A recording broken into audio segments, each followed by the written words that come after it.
Ang pelikulang ito ay rated G. Ito ay pwede sa lahat ng manonood. This movie is rated G. It is suitable for all audiences. Ang pelikulang ito ay rated PG.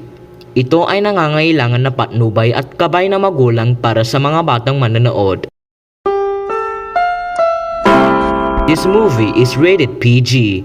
Children below 13 years old may require parental guidance and direction. Ang pelikulang ito ay rated R13. Maaaring may tema, lengguwahe, karahasan, nudity, sexual, katatakutan at droga na maaaring hindi angkop sa may edad na mababa sa 13 taong gulang.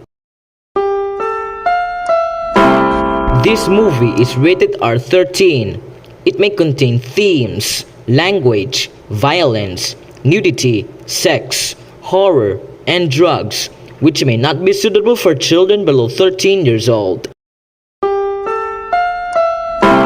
Ang pelikulang ito ay rated R16. Maaaring may tema, lengguwahe, karahasan, nudity, sexual, katatakutan, at droga na maaaring hindi angkop sa mga may edad na bababa sa 16 na taong kulang. This movie is rated R16.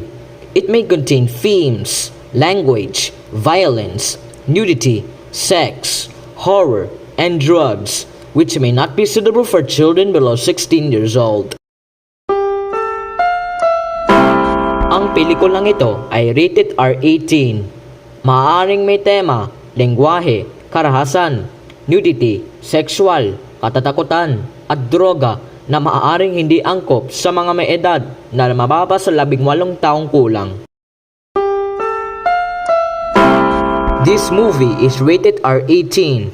It may contain themes, language, violence, nudity, sex, horror, and drugs, which may not be suitable for children below 18 years old.